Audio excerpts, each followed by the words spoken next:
Olá, você acadêmico, acadêmica da disciplina Ensino de Geografia. Estamos hoje aqui para começarmos a nossa última teleaula dessa parte dos fundamentos, a teleaula sobre os fundamentos humanos do ensino de geografia. Qual o objetivo da nossa aula de hoje? Nós iremos discutir um pouco sobre as principais questões humanas que estão na base dos conteúdos geográficos, ou seja, no livro didático, no material extracurricular, nas práticas sociais, nas aulas de campo, para além das questões físicas da geografia, os alunos, a comunidade, a sociedade apresentará outras questões que estão imbricadas com as questões físicas. São as questões humanas. As questões humanas tornam a geografia uma ciência, então, híbrida. Ela tem conteúdos físicos e humanos. Elas têm conteúdo das ciências da vida, das ciências sociais, das ciências políticas, das ciências da terra. É uma ciência que se apresenta a partir de conteúdos híbridos. E estes conteúdos híbridos fazem com que o programa dos conteúdos de geografia seja muito diverso nos livros didáticos.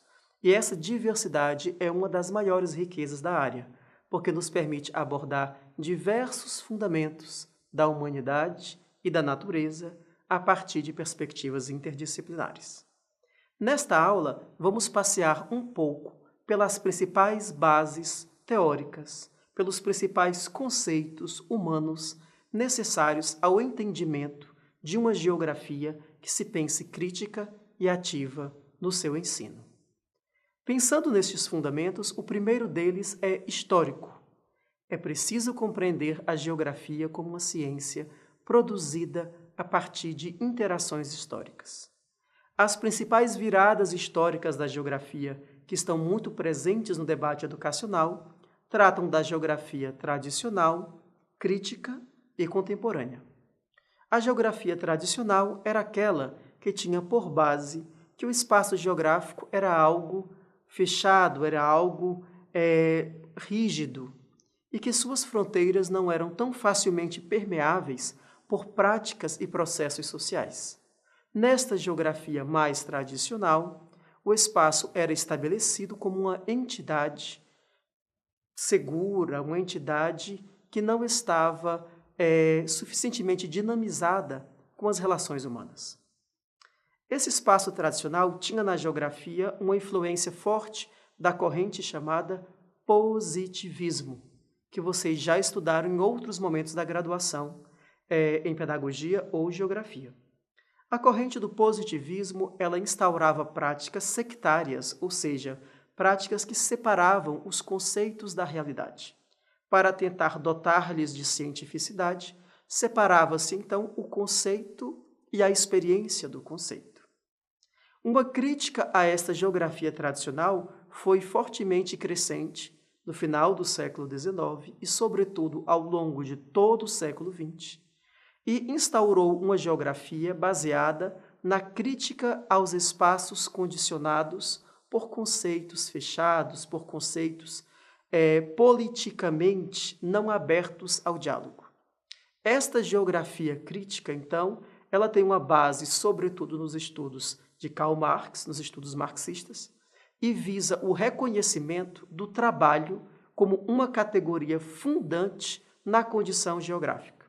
O saber geográfico, então, é aquele saber que se produz quando há transformação da realidade, quando há intervenção na realidade, quando há construção, produção de realidade. E isso é, então, o trabalho. O trabalho é, na sua concepção mais ampla, de produto das interações humanas.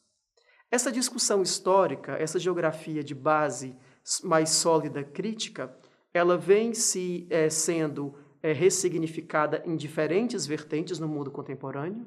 Então, nós encontraremos hoje a continuidade de estudos críticos, outros estudos mais ligados com correntes ditas pós-estruturalistas ou com correntes que questionam os processos críticos e trazem outras abordagens. Nós vamos encontrar ainda, com certeza, a presença da geografia tradicional.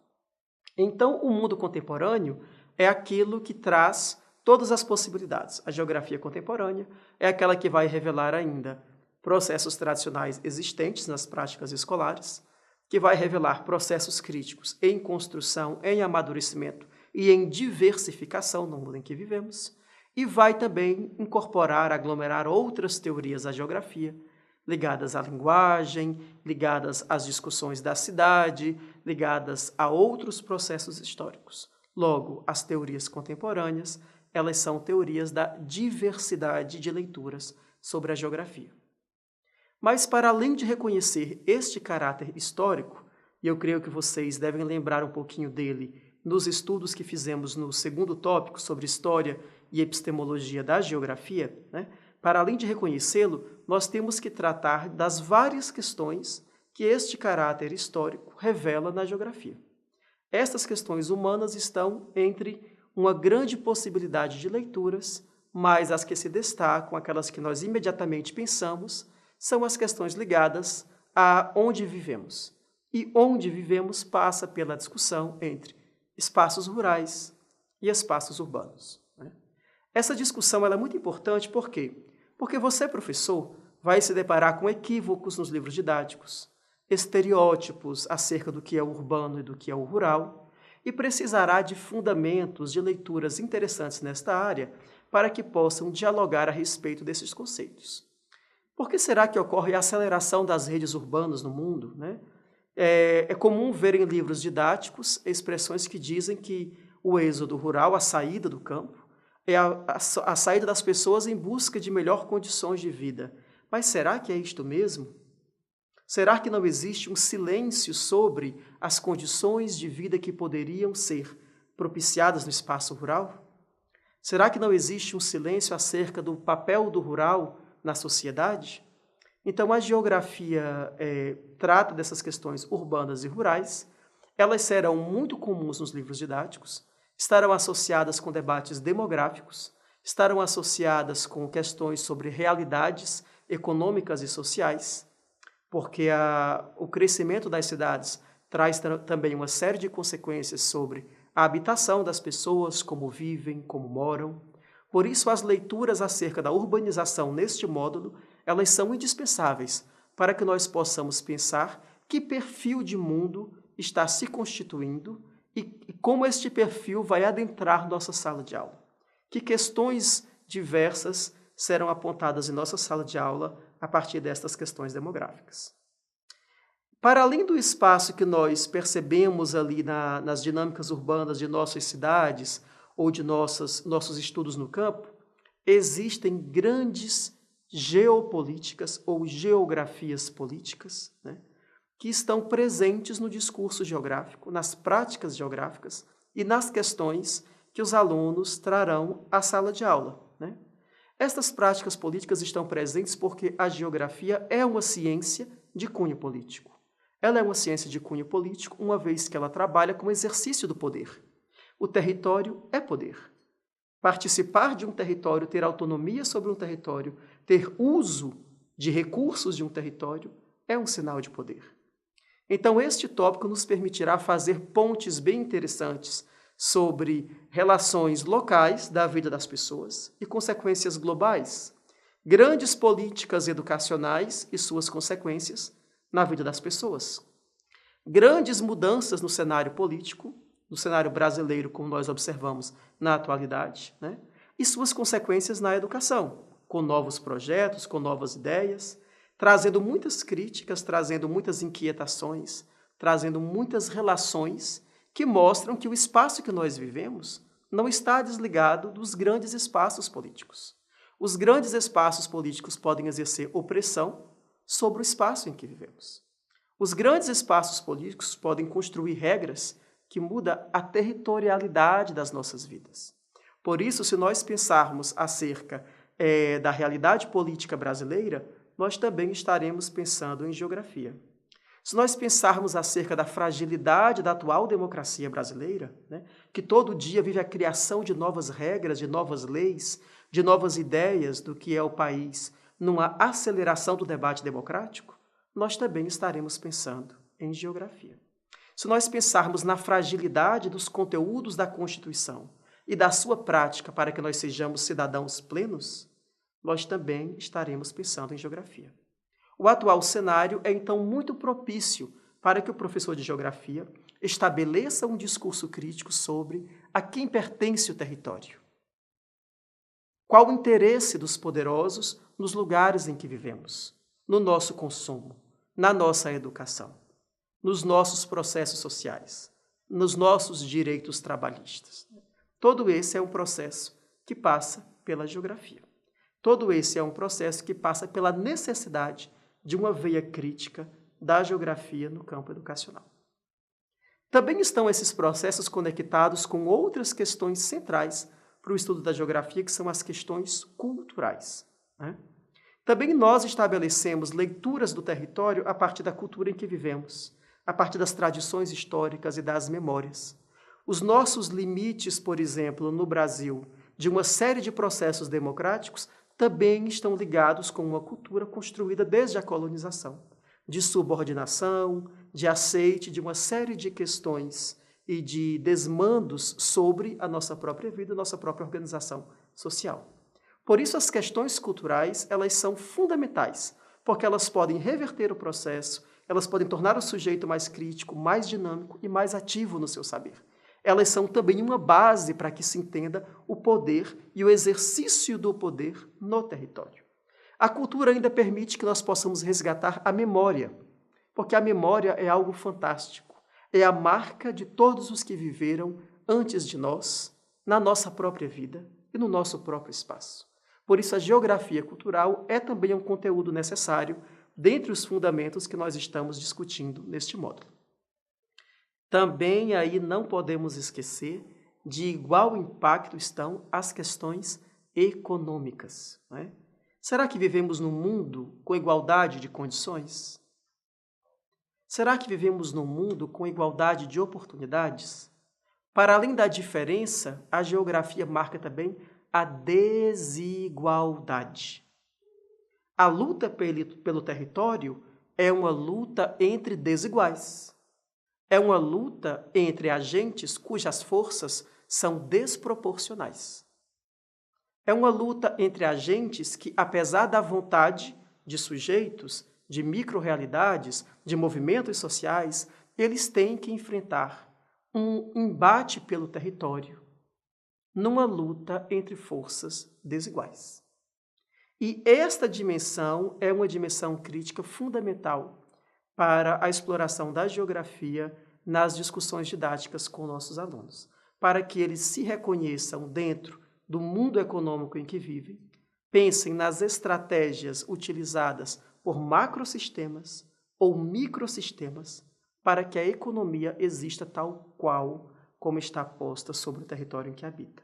Logo, economia e territorialidade partilham um mesmo espaço, um espaço que fala sobre as práticas dos indivíduos, como que os indivíduos constroem estratégias e partilham práticas.